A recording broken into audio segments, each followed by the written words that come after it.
बिस्मिल्लाहिर्रहमानिर्रहीम। Dear students, Assalamu alaikum. I am Maimuna Kareem, lecturer, University of Education, Lahore.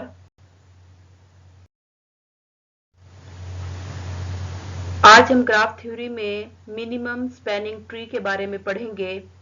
इससे पहले मैं आपको लास्ट लेक्चर में ट्री के बारे में कॉन्सेप्ट दे चुकी हूँ कि ट्री को किस तरीके से ग्राफ में और ट्री में क्या डिफरेंस है।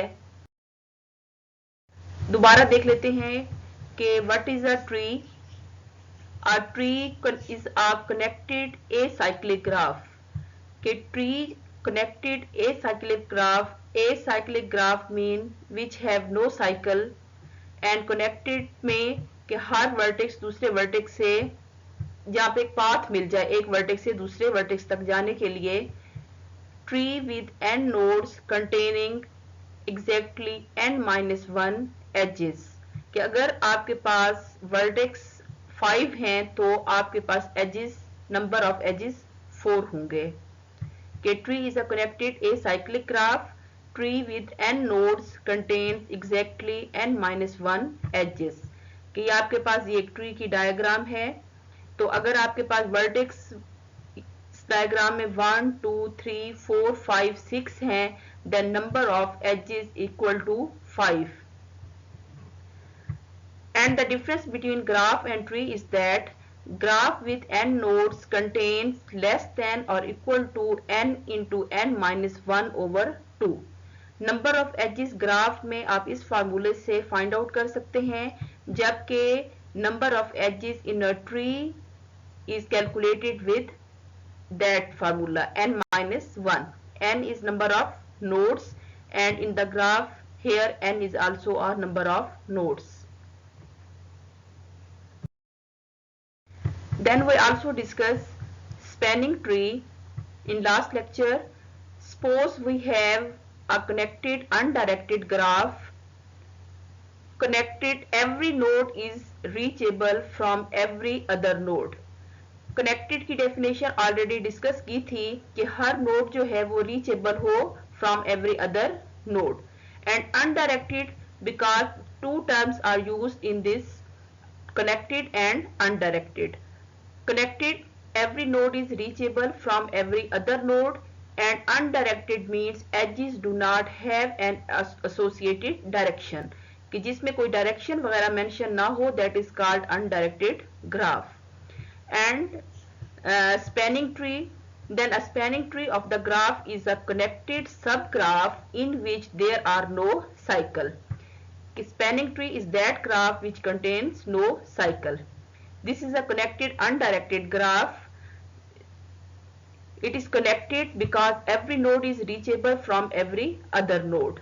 Every node is reachable to every other node। And it is undirected because it has no direction।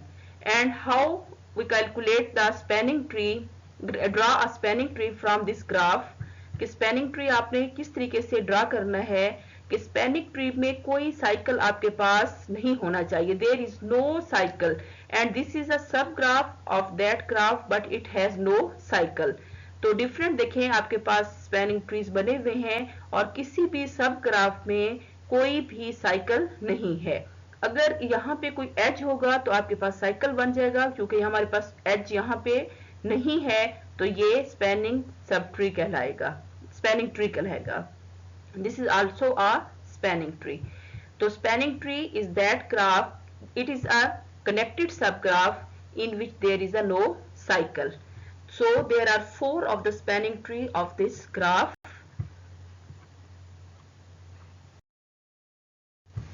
ये भी एग्जांपल आपके सामने है कि आप इस तरीके से कि ये आपके पास एक ग्राफ है, आप इस ग्राफ की डिफरेंट जो है वो स्पैनिंग ट्री जो है वो कैलकुलेट किए हुए हैं। अब आप देखें कि कहीं पे भी कोई साइकिल नहीं है। अगर कोई साइकिल है तो वो साइकिल रिमूव कर दिया गया है। साइकिल जब रिमूव हो जाएगा तो वो स्पैनिंग ट्री कहलाएगा। ठीक है, तो ये आपके पास इस पहले लास्ट लेक्चर में भी हम स्पैनिंग ट्री को डिस्कस कर चुके हैं, तो ये इस तरीके से आप इसको दोबारा देख लीजिएगा। Now we discuss minimum spanning tree कि मिनिमम स्पैनिंग ट्री क्या होता है। Let g is equal to n and a कि n जो है वो नंबर ऑफ नोड्स को डिनोट कर रहा है and a is the set of edges. be a connected undirected graph where n is the set of nodes and a is the set of edges. Each edge has a given non-negative length. अब यहाँ पे आपको length भी हर as की दी जाएगी। The problem is to find a subset T of the edges of G such that all the nodes remain connected when only the edges in T are used. कि आप देखेंगे कि इसमें मिनिमम स्पैनिंग ट्री में आपके पास जो edges होंगे वो कनेक्टेड होंगे। ठीक है, the problem is to find a subset. अब हम यहाँ पे एक सबसेट फाइंड आउट करेंगे कि all the nodes remain connected, कि तमाम नोड्स कनेक्टेड होंगे when only the edges in T are used, edges को यूज करते हुए नोड्स जो हैं वो कनेक्ट होंगे। And the sum of the length of the edges in T is as small as possible. आपने जितनी जो लेंथ, कम से कम लेंथ वाला एज होगा आपने उसको यूज करना है।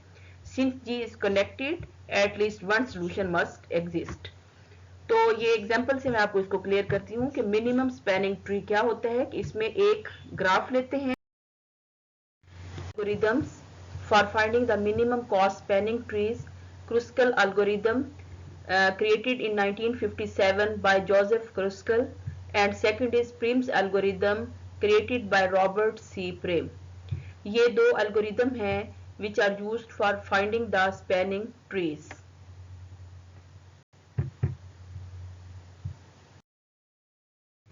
We model the situation as a network, then the problem is to find the minimum connector for the network. ये समझ लें आपके पास एक ग्राफ है, आपने इस ग्राफ को मिनिमम स्पैन करना है। इस ग्राफ में ये आपको नोड्स दिए गए हैं A, B, C, D, E, F, these are nodes, और ये आपके पास क्या है, एजेस हैं। और जो आपके पास ये एजेस का, हर एज का वेट लिखा हुआ है। For example the weight of edge A B is 3, BC 5, CD 4, DE 2 and similarly others. अब क्रुस्कल एल्गोरिथम में आपने सबसे पहले ये करना है कि हर एज को उसके वेट के मुताबिक लिख लेना है। For example AB, BC, CD, DE, AE, तमाम इसी तरीके से EF होगा, CF है एंड BF। फिर आपने इनको असेंडिंग ऑर्डर में तरतीब दे देना है। ठीक है, असेंडिंग ऑर्डर में क्या होगा, ED आपके पास 2, फिर 3, 4, 4, 5, 5, 6, 7, 8, 8 के तमाम एजेस को पहले आप एक लिस्ट बना लेंगे। फिर उस लिस्ट को आपने असेंडिंग ऑर्डर में उसको अरेंज कर लेना है। ये आपके पास असेंडिंग ऑर्डर में अरेंज किया गया है। अब सबसे पहला जो स्टेप होता है वो select the shortest edge in the network. आपने जो असेंडिंग ऑर्डर की जो लिस्ट बनाई थी उसमें जो सबसे पहला एज है वो शॉर्टेस्ट लेंथ, उसमें वो क्या है, वो 2 है। तो आपने इसको ED को यहाँ पे ये जो हाईलाइट किया हुआ है, ये इट मीन्स कि आपने उस एज को रिमूव कर देना है। ठीक है, ये क्या हो जाएगा, ED। क्लियर हुआ? हाँ जी। उसके बाद next, select the next shortest edge which does not create a cycle, कि आपने उस एज को लेना है जो कि साइकिल क्रिएट ना करे। तो आप अपनी उसी लिस्ट में जाएंगे, AB को देखेंगे, AB ये शॉर्टेस्ट लेंथ है तो ये इसको आप यूज करोगे AB। ठीक है, select the next shortest edge which does not create a cycle। अब आपने दोबारा देखना है कि आपने मतलब कि उस एज को यूज करते हुए आप इस तरह देखेंगे कि इस ग्राफ को अलग आप ड्रॉ करते आएंगे। पहले आपने ED लेना है तो यहाँ पे आप ED को ED का एज लगा देंगे, वहां पे क्या लिख देंगे, 2। अब दूसरा शॉर्टेस्ट क्या है, ए बी है, तो आप उसके बाद क्या करेंगे ए बी। बेशक ये डिस्कनेक्ट होता रहे तो कोई मसला नहीं है, फिर आप ए बी को यहाँ पे एक एच लगा देंगे, उसका नाम लिख देंगे ए और बी। नेक्स्ट शॉर्टेस्ट लेंथ है आपके पास क्या सी डी, जो आपके वहां पे अपनी असेंडिंग ऑर्डर वाली लिस्ट में देखेंगे तो वह नेक्स्ट एच जो है वो आपके पास सी डी है। तो आप क्या कर देंगे यहाँ पे लिख देंगे, बना देंगे, स्केच कर देंगे सी डी। ठीक है, अब नेक्स्ट सी डी भी और आपके पास ए ई भी बन रहा है, ए ई भी बन रहा है, लेकिन आप सी डी को अभी यूज करेंगे क्योंकि अगर ए ई को आप यूज करेंगे तो ये क्या करेगा, हो सकता है साइकिल बना दे। तो आपने ये भी कोशिश करनी है, देखते जाना है कि आपके पास साइकिल नहीं बनना चाहिए। आपने पहला जो एज था वो ई डी आपने ड्रा करना है, दूसरा एज ए बी साथ वो बनाना है, सी डी को आप कहीं पे बना देंगे, उसके बाद ए ई को बना देंगे, ए ई आपके पास 4 है। उसके बाद नेक्स्ट देखेंगे ई एफ। अब ई एफ जो है वो आपके पास लेंथ आप असेंडिंग ऑर्डर वाली लिस्ट में देखेंगे, ई एफ आपके पास क्या बन रहा है 5 बन रहा है, तो आप इसको यहाँ पे बना देंगे। ठीक है, अब आप देखेंगे कि जो बाकी रिमेनिंग रह गए हैं वो अगर साइकिल बना रहे हैं तो आप उनको स्किप कर देंगे। ठीक है, बाकी आप देखिए अब आपके पास बाकी लाइंस कौन सी बच गई हैं, सी एच कौन से बच गए हैं, सी एफ बच गया है, बी एफ रह गया है, ए एफ रह गया है और डी एफ रह गया है। आप देखिए कि अगर आपके पास उस लिस्ट में डी एफ आपके पास रिमेनिंग है तो आप डी एफ को यहाँ पे नहीं बना सकते, क्योंकि डी एफ अगर यहाँ पे लगाएंगे तो ये आपके पास एक साइकिल बन जाएगा, तो इसलिए आप उस असेंडिंग ऑर्डर वाली लिस्ट में डी एफ को स्किप कर देंगे। फिर आप देखिए आपके पास सी एफ भी होगा उस लिस्ट में, तो सी एफ को भी स्किप कर देंगे क्योंकि सी एफ को भी यहाँ पे ड्रॉ करने से ये आपके पास साइकिल बन जाएगा, तो सी एफ को भी स्किप करते हैं। बी एफ को भी आप उस लिस्ट में स्किप कर देंगे क्योंकि बी एफ को भी अगर ड्रॉ करेंगे तो आपके पास ये साइकिल बन सकता है, तो आप इसको भी स्किप कर देंगे। इसी तरीके से बी सी को भी स्किप कर देंगे और ए एफ को भी स्किप कर देंगे। ठीक है, तो इसमें ये चीज होती है कि अगर आपके पास नंबर ऑफ वर्टेक्स कितने हैं 1 2 3 4 5 एंड 6, अगर 6 आपके पास वर्टेक्स हैं तो एजेस आपके पास कितने बनने चाहिए n-1, इट मींस आपके पास 5 एजेस आने चाहिए। अब आप ब्लू लाइंस वाले देखें 1 2 3 4 एंड 5 एजेस हैं, आपके पास 5 एजेस हैं, तो यहाँ पे आप इसको स्टॉप कर देंगे। बाकी एजेस यहाँ पे क्यों नहीं लिखे, वो एजेस इसलिए नहीं लिखे कि अगर हम उसको भी यहाँ पे लगाते तो आपके पास साइकिल बन रहा था, हमने वो एजेस लगाने हैं जो कि साइकिल क्रिएट नहीं कर रहे। ठीक है, तो total weight of the tree कितना है आपके पास 18 है, आप इसको काउंट कर लेंगे तो total weight of the tree is equal to 18। This is called Kruskal algorithm.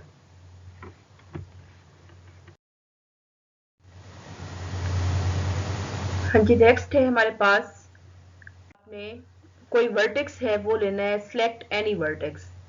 आप किसी भी वर्टेक्स, तमाम वर्टेक्स की एक लिस्ट बना लेंगे, A B C D E F, या जिस तरीके से भी आप बनाना चाहें, A E F D C B, जो भी आप बनाना चाहें, वर्टेक्स की लिस्ट बना लेंगे और आपने उसमें से वर्टेक्स कोई सा चूज करना है। फॉर एग्जांपल मैं ए चूज करती हूँ, तो ए के साथ जो भी एजेस कनेक्ट होंगे, फॉर एग्जांपल ए बी के साथ कनेक्ट है, ए एफ के साथ कनेक्ट है और ए ई के साथ कनेक्ट है, तो एजेस कौन कौन से बनेंगे, ए बी ए एफ और ए ई। तो इसमें जो सबसे शॉर्टेस्ट लेंथ का जो एज होगा वो आपने चूज कर लेना है, A B 3। Next, select the shortest edge connected to any vertex already connected। अब आपने shortest edge कनेक्ट करना है उस पहले वाले एज के साथ, connected to any vertex already connected। आपने अब आपने पहला एज ये वाला आपने चूज किया था, अब आपने कोई और शॉर्टेस्ट एज जो है वो कनेक्ट करना है जो ऑलरेडी कनेक्टेड उसके साथ हो। अब आप देखें 3 के साथ आप इसको 8 को कनेक्ट नहीं कर सकते क्योंकि इसकी लेंथ ज्यादा है, 3 के साथ ये इसके साथ F भी कनेक्ट नहीं कर सकते। अब आप इस तरह करेंगे, A और E को कनेक्ट करेंगे, ए और ई में इसकी लेंथ क्या है, 4 है। Select the shortest edge connected to any vertex already connected. अब आपने क्या करना है, फॉर एग्जाम्पल आप E को ले रहे हैं, E के साथ कौन कौन से एजेस जो हैं वो इसके साथ इंसिडेंट हैं, E F के साथ कनेक्ट है, E D के साथ कनेक्ट है और E A के साथ कनेक्ट है। अब E और A चूंकि हम पहले इसको यूज कर चुके हैं तो आप इसको स्किप कर दोगे तो बाकी हमारे पास दो एजेस रह जाती हैं, लेंथ 2 एंड लेंथ 5। इसमें जो शॉर्टेस्ट लेंथ वाला एज है वो ED है, इसलिए आपने यहाँ पे E और D को चूज किया है। Next, select the shortest edge connected to any vertex already connected. अब यहाँ पे D वर्टेक्स को आप यूज कर रहे हो। अब D के साथ कौन कौन से किस वर्टेक्स के साथ कनेक्ट है, D के साथ एक एज DC है, DF है और DE है। ठीक है, अब आप D और E को पहले यूज कर चुके हो, इसको स्किप कर देंगे, बाकी आपके पास 4 और 8 लेंथ वाले बनते हैं। इस 4 और 8 लेंथ में शॉर्टेस्ट लेंथ 4 है तो आप DC एज यूज करोगे, DC equal to 4। Next, select the shortest edge connected to any vertex already connected. कि आपके पास जो ऑलरेडी कनेक्टेड वर्टेक्स हैं आपने उनके साथ फिर इनको देखना है, E को E और F, E और F क्यों लिया है, क्योंकि E D के साथ पहले कनेक्ट हो चुका था, A और E भी पहले कनेक्ट हो चुके थे, तो बाकी सिर्फ E और F आपके पास लेंथ क्या बचती है, 5 बचती है। तो आपने E की EF is equal to all the vertices have been connected. अब जितने भी ये ब्लू कलर में आपको वर्टेक्स नजर आ रहे हैं ये क्या है, कनेक्टेड है, और इसका सोल्यूशन क्या होगा, AB AE ED equal to 2, DC is equal to 4 and EF is equal to 5। अब देखिए जो रिमेनिंग रह गए हैं आपके पास FD, F और D में आपको F में से कौन कौन से वर्टेक्स निकल रहे हैं, F के साथ 6 है, 8 है और A है। अब आप देखें कि इनको आप अगर कि कहीं पे भी आप इसको कोई भी एज नहीं ले सकते, अगर क्योंकि अगर ये दो एज लेंगे तो आपके पास ये साइकिल क्रिएट हो जाएगा, अगर आप इसको ये वाला एज लेंगे तो फिर यहाँ पे साइकिल हो जाएगा, तो जो साइकिल क्रिएट कर रहा है वो एज आपने स्किप कर देना है और आपने इस प्रिम्स एल्गोरिथम को स्टॉप कर देना है वहां पे जहां पे साइकिल क्रिएट हो रहा हो, उन एजेस को स्किप कर देना है। और आप देखें कि आपके पास नंबर ऑफ वर्टेक्स 6 है और नंबर ऑफ एजेस आपके पास कितने आए हैं, 5 आएंगे, और तमाम जो वर्टेक्स हैं वो क्या है, कनेक्टेड है वर्टेक्स भी। ठीक है, और total weight of the tree is 18।